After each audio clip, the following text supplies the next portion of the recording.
नमस्कार, आप सभी का स्वागत है हमारे चैनल पर। आज के वीडियो में हम जानेंगे सम इलेक्ट्रॉनिक के बारे में। सम इलेक्ट्रॉनिक होता क्या है, यानी कि आइसो इलेक्ट्रॉनिक होता क्या है। तो देखिए, जिन परमाणुओं या आयनों, आयन का मतलब धनायन तथा ऋणायन, अथवा अणुओं में इलेक्ट्रॉनों की संख्या समान होती है, वे सम इलेक्ट्रॉनिक कहलाते हैं। परिभाषा से स्पष्ट होगा कि भाई एक से अधिक स्पीशीज होगा, एक से अधिक परमाणु, अणु या आयन होंगे और उसमें इलेक्ट्रॉनों की संख्या समान होगी। जब इलेक्ट्रॉनों की संख्या समान होती है तो ऐसे स्पीशीजों को सम इलेक्ट्रॉनिक कहते हैं। जैसे कि हम यहाँ पे उदाहरण से समझेंगे।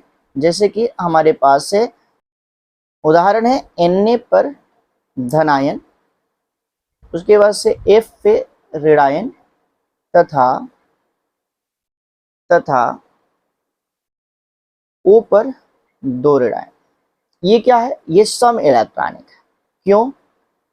ये स्पीशीज जो है सम इलेक्ट्रॉनिक है। क्यों सम इलेक्ट्रॉनिक है, इसके बारे में जानकारी लेंगे। जैसे कि आप सभी लोगों को पता है कि जो सोडियम है ना, इसका परमाणु क्रमांक 11 होता है। इसका मतलब है कि इसमें इलेक्ट्रॉनों की संख्या 11 है, लेकिन एक निकाल दिया है, मतलब एक माइनस कर दिया है, इलेक्ट्रॉनों की संख्या 10 हो गई। इसी प्रकार से ये फ्लोरीन है और इस पर एक माइनस है। क्या चीज? तो एक माइनस। इसका परमाणु क्रमांक होता है 9, यानी कि इसमें इलेक्ट्रॉनों की संख्या स्पेशली 9 होती है, लेकिन इसने एक इलेक्ट्रॉन लिया है, इसीलिए ये माइनस बनाया है। इलेक्ट्रॉन लेने वाले पे माइनस होता है, इलेक्ट्रॉन देने वाले पे प्लस होता है। तो यहाँ पर एक इलेक्ट्रॉन ले लिया तो इलेक्ट्रॉनों की संख्या हो गई 10। इसी प्रकार से ऑक्सीजन का परमाणु क्रमांक 8 है और इसने 2 ऋणायन बनाया। इसका मतलब ये होगा यहाँ पर कि यहाँ पर ऑक्सीजन में इलेक्ट्रॉनों की संख्या होती है 8, जितने परमाणु क्रमांक उतने ही इलेक्ट्रॉन, और इसने 2 इलेक्ट्रॉन ले रखा है, इलेक्ट्रॉनों की संख्या हो गई 10। इन तीनों आयनों में इलेक्ट्रॉनों की संख्या कितनी है? 10 है, मतलब इलेक्ट्रॉनों की संख्या समान हो गई है। इसे ही क्या कहेंगे? सम इलेक्ट्रॉनिक कहेंगे। एक तो उदाहरण ये हो जाता है। यदि हम दूसरे उदाहरण की बात करें, यहाँ पर दूसरे उदाहरण की, तो हम यहाँ पर देखेंगे क्या कि H2O, NH3, उसके बाद से CH4, ये अणु है और ये भी सम इलेक्ट्रॉनिक है। कैसे सम इलेक्ट्रॉनिक है, इसकी बात करते हैं। जैसे कि H2O में बात करेंगे तो देखो, हाइड्रोजन का परमाणु क्रमांक 1 होता है, यहाँ पे 2 हाइड्रोजन है तो 2 हो जाएगा, मतलब इलेक्ट्रॉनों की जो संख्या है ना, इसमें कितनी है? 2 है। और प्लस ऑक्सीजन का इलेक्ट्रॉनों की संख्या होता है, परमाणु क्रमांक 8 होता है, तो इलेक्ट्रॉनों की संख्या हो जाएगा कितना? 8 ही, क्योंकि एक ही ऑक्सीजन है, तो यहाँ पर 10 इलेक्ट्रॉनों का।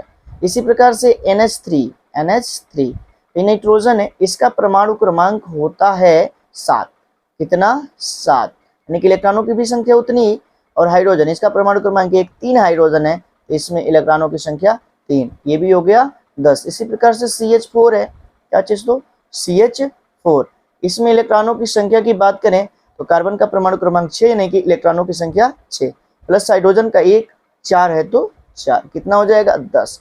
यहाँ पर भी इलेक्ट्रॉनों की संख्या सेम है, और जब ऐसे कंडीशन होते हैं ना, तो उसी को सम इलेक्ट्रॉनिक कहते हैं। तो वही चीज बोला गया, जिन परमाणुओं, आयनों या अणुओं में इलेक्ट्रॉनों की संख्या समान हो, उनको हम सम इलेक्ट्रॉनिक कहेंगे। जैसे कि यहाँ पर H2O, NH3, CH4 ऐसे अणु है जिसमें इलेक्ट्रॉनों की संख्या 10 है, यानी कि ये सम इलेक्ट्रॉनिक है। इसी प्रकार से यहाँ पर करेंगे Na पर प्लस, F पे माइनस तथा O पे 2 माइनस, इसमें सभी में इलेक्ट्रॉनों की संख्या 10 है, इसलिए ये क्या है? सम इलेक्ट्रॉन। यहाँ पे 2 उदाहरण दिया गया और इसमें देखा गया कि इलेक्ट्रॉनों की संख्या सभी में 10 आ रही है। तो ऐसा नहीं है कि यहाँ पर अन्य भी एग्जाम्पल मिले और उसमें सभी में इलेक्ट्रॉनों की संख्या 10 ही आए। किसी में 12 भी आ सकती है, किसी में 18 भी आ सकता है। तो यहाँ पर दोनों में 10 दिखाने का मतलब ये नहीं कि सभी में 10 आएगा, इसको आपको नहीं समझना है। वीडियो कैसा लगा आप जरूर कमेंट के माध्यम से बताइएगा। मिलते हैं अगले वीडियो में, तब तक के लिए थैंक यू।